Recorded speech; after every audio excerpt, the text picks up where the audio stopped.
এবার ইসরায়েলকে লক্ষ্য করে 70টি রকেট ছুড়ল হিজবুল্লাহ। আরো বিস্তারিত জানিয়ে দিব। এদিকে ইসরায়েল হিজবুল্লাহর পাল্টাপাল্টি হামলায় ফের উত্তপ্ত মধ্যপ্রাচ্য। এবার শত শত রকেট ও ড্রোন হামলায় বিপর্যস্ত ইসরায়েল, যা বলল হিজবুল্লাহ। এদিকে গাজায় ইসরায়েলি বর্বরতা চলছে, 24 ঘন্টায় নিহত অন্তত 71 জন ফিলিস্তিনি।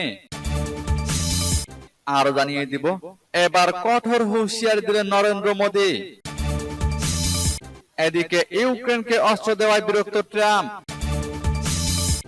এবার লেবাননে ইসরায়েলের হামলায় নিহত অন্তত 3 জন। এবং সর্বশেষে জানিয়ে দিব, এদিকে ইসরায়েলে আরো বড় হামলার হুঁশিয়ারি হিজবুল্লাহর। শুনছিলেন সংবাদ শিরোনাম, এখন বিস্তারিত। তবে তার আগে অনুরোধ থাকবে, এই ভিডিওতে একটি লাইক দিন এবং কমেন্টস করে জানিয়ে দিন আপনি কোন জেলা থেকে বা কোথায় থেকে আমাদের সাথে যুক্ত রয়েছেন। এবং সংবাদের সর্বশেষ গুরুত্বপূর্ণ আপডেট পেতে চ্যানেলটি সাবস্ক্রাইব করে আমাদের সঙ্গেই থাকুন। এবার ইসরায়েলকে লক্ষ্য করে 70টি রকেট ছুড়ল হিজবুল্লাহ। ইসরায়েলের উপর প্রতিশোধ নেওয়া শুরু করেছে ইরান সমর্থিত লেবাননের সশস্ত্র গোষ্ঠী হিজবুল্লাহ। লেবাননের আল মায়াদিন টিভির বরাত দিয়ে রোববার কাতার ভিত্তিক সংবাদ মাধ্যম আল জাজিরা লাইভ প্রতিবেদনে এই তথ্য জানানো হয়েছে।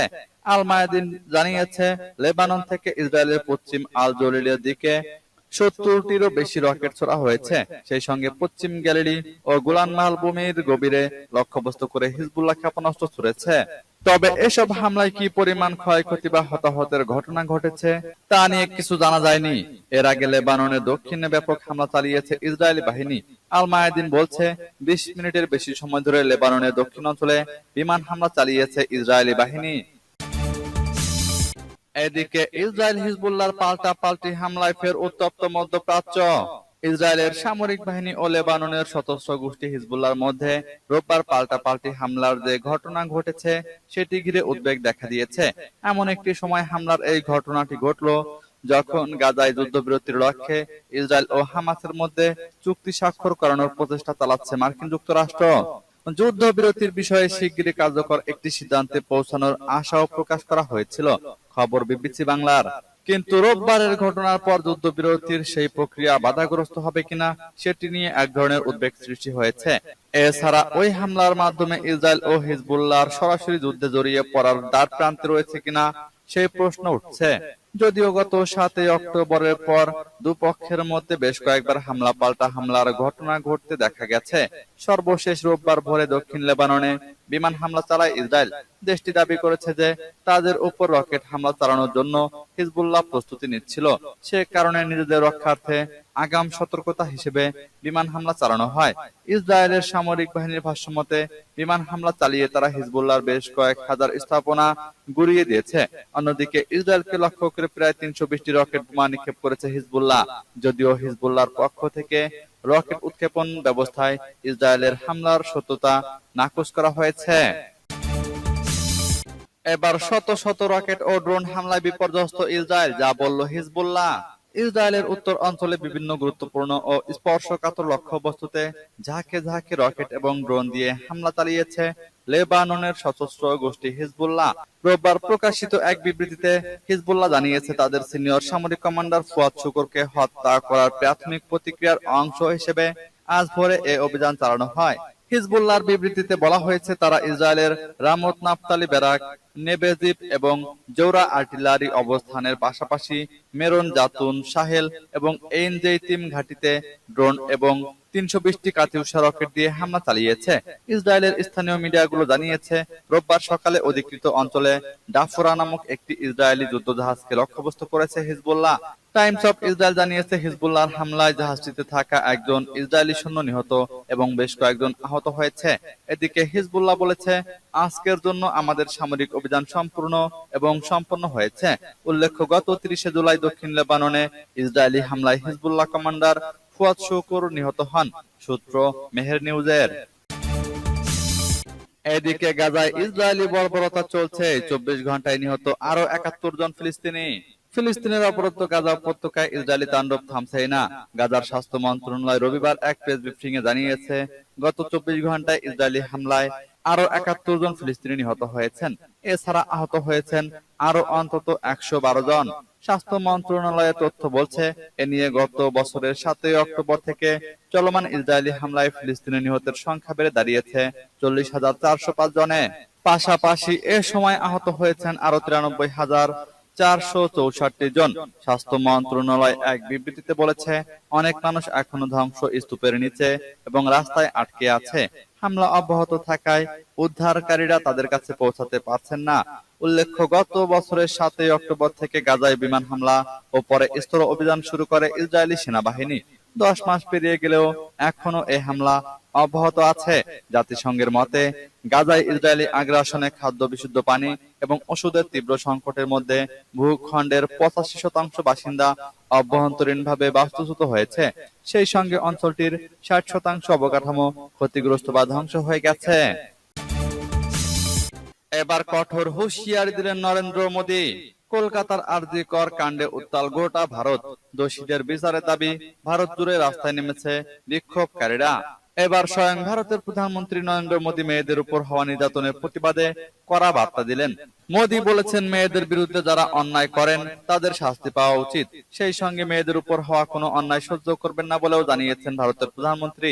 রোববার মহারাষ্ট্রের জলগাঁওতে একটি প্রকল্পের উদ্বোধন অনুষ্ঠানে গিয়ে মোদী আরো বলেছেন, মেয়েদের বিরুদ্ধে কোনো পাপ কাজ সহ্য করব না, অপরাধীদের কঠিন সাজা নিশ্চিত করব।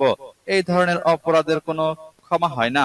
মহারাষ্ট্রের জলগাঁওতে লাখপতি দিদি প্রকল্পের অনুষ্ঠানে এদিন মোদী নারীদের বিরুদ্ধে হওয়া অন্যায়ের বিরুদ্ধে তীব্র প্রতিবাদ করেন।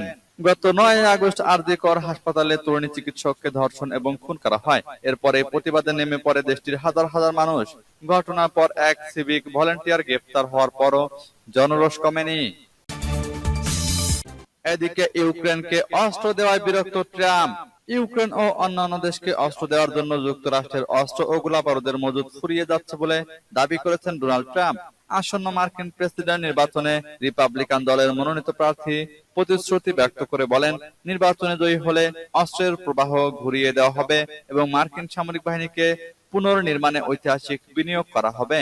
জুলাইতে ইউক্রেনের প্রেসিডেন্ট ভলোদিমির জেলেনস্কির সঙ্গে ফোনে কথা বলার সময় ট্রাম্প বলেছিলেন, নভেম্বরের নির্বাচনে তিনি প্রেসিডেন্ট নির্বাচিত হলে কিয়েভ এবং মস্কোর মধ্যে দ্বন্দ্ব দ্রুত শেষ করতে কার্যকর উদ্যোগ নেবেন। সম্প্রতি নর্থ ক্যারোলিনার এক সমাবেশে সমর্থকদের উদ্দেশ্যে ট্রাম্প বিরক্তি প্রকাশ করে বলেন, বাইডেন প্রশাসন সমস্ত ঝুঁকিপূর্ণ এলাকার বিষয়ে একটি প্রতিবেদন প্রকাশ করেছে, যেখানে তারা বলতে চেয়েছে, আমাদের কাছে কোনো গোলাবারুদ নেই। আপনারা কি জানেন কেন গোলাবারুদ নেই? ট্রাম্প নিজেই এই প্রশ্নের জবাব দিয়ে বলেন, আমরা ইউক্রেন এবং বিভিন্ন জায়গায় সব গোলাবারুদ উজাড় করে দিয়েছি। আমরা ইউক্রেনকে সবকিছু দিয়ে দিয়েছি। সূত্র আল মায়াদিনের। এবার লেবাননে ইসরায়েলের হামলায় নিহত অন্তত 3 জন। লেবাননের দক্ষিণ অঞ্চলে হিজবুল্লাহর বিরুদ্ধে ইসরায়েলের বিমান হামলার ঘটনায় অন্তত 3 জন নিহত হওয়ার খবর দিয়েছে দেশটির স্বাস্থ্য মন্ত্রণালয়। মন্ত্রণালয় থেকে আজ জানানো হয়, লেবাননের দক্ষিণ অঞ্চলীয় শহর খিয়ামে একটি গাড়িতে ড্রোন হামলায় একজন নিহত হয়েছেন। মন্ত্রণালয়ের পৃথক বিবৃতিতে টিরি গ্রামে ইসরায়েলের হামলায় 2 জন নিহত হওয়ার তথ্য জানানো হয়, তবে নিহত ব্যক্তিদের সম্পর্কে আর কোনো তথ্য দেওয়া হয়নি। হিজবুল্লাহর পক্ষ থেকে সংগঠনটির মিত্র শিয়া আমলের এক যোদ্ধা নিহত হওয়ার কথা জানানো হয়েছে। সংগঠনটি বলেছে, নিহত ব্যক্তির নাম আয়মান কামাল ইদ্রিস। তিনি জাতীয় ও জিহাদি দায়িত্ব পালন করেছিলেন। স্বাস্থ্য মন্ত্রণালয় যে 3 ব্যক্তির নিহত হওয়ার তথ্য দিয়েছে, তাদের মধ্যে কামাল আছেন কিনা তা জানা যায়নি। আজ ইসরায়েল ও হিজবুল্লাহর মধ্যে পাল্টাপাল্টি হামলার ঘটনা ঘটে। এক বিবৃতিতে হিজবুল্লাহ জানায়, গত জুলাই মাসের শেষ দিকে সশস্ত্র সংগঠনটির কমান্ডার ফুয়াদ শুকর হত্যার বদলা নিতে তারা ইসরায়েলে বিপুল সংখ্যক ক্ষেপণাস্ত্র ছুড়েছে। এদিকে ইসরায়েলে আরো বড় হামলার হুঁশিয়ারি হিজবুল্লাহর। ইসরায়েলে বড় ধরনের হামলা চালিয়েছে লেবাননের সশস্ত্র গোষ্ঠী হিজবুল্লাহ। রোববার ইসরায়েলের 11টি সামরিক ঘাঁটি ও ব্যারাক লক্ষ্য করে 300-ও বেশি কাতিউশা রকেট ছুড়েছে ইরান সমর্থিত গোষ্ঠীটি। ভবিষ্যতে প্রয়োজনে আরো বড় আকারে হামলার হুঁশিয়ারি দিয়েছেন হিজবুল্লাহর প্রধান নেতা সাইদ হাসান নাসরুল্লাহ। রোববার টেলিভিশনে দেওয়া এক ভাষণে হাসান নাসরুল্লাহ বলেন, এই হামলার মাধ্যমে ইসরায়েলের কোনো ক্ষয়ক্ষতি না হয়ে থাকে তাহলে পরবর্তীতে আবারও হামলা চালানো হবে। ইসরায়েলের দাবি, হিজবুল্লাহর হামলায় তাদের কোনো ক্ষয়ক্ষতি হয়নি। এ বিষয়ে হিজবুল্লাহর প্রধান বলেন, এখন আমরা মূল্যায়ন করব কতটা ক্ষয়ক্ষতি হয়েছে। যদি ফলাফল সন্তোষজনক হয় তাহলে ফুয়াদ শুকুরকে হত্যার প্রতিশোধ এখানেই সমাপ্ত হিসেবে বিবেচনা করা হবে, আর সন্তোষজনক না হলে আবারও হামলা হবে। গত 7 অক্টোবরে ইসরায়েলে হামাসের আকস্মিক অভিযানের পরই ইসরায়েল ও হিজবুল্লাহর সংঘাত শুরু হয়। গাজায় সামরিক আগ্রাসনের জবাবে ইসরায়েলে নিয়মিত হামলা চালাচ্ছে হিজবুল্লাহ, পাল্টা হামলা চালাচ্ছে ইসরায়েলি বাহিনীও। এতে উভয় পক্ষের যোদ্ধা সহ বেশ সামরিক নাগরিক হতাহত হয়েছে।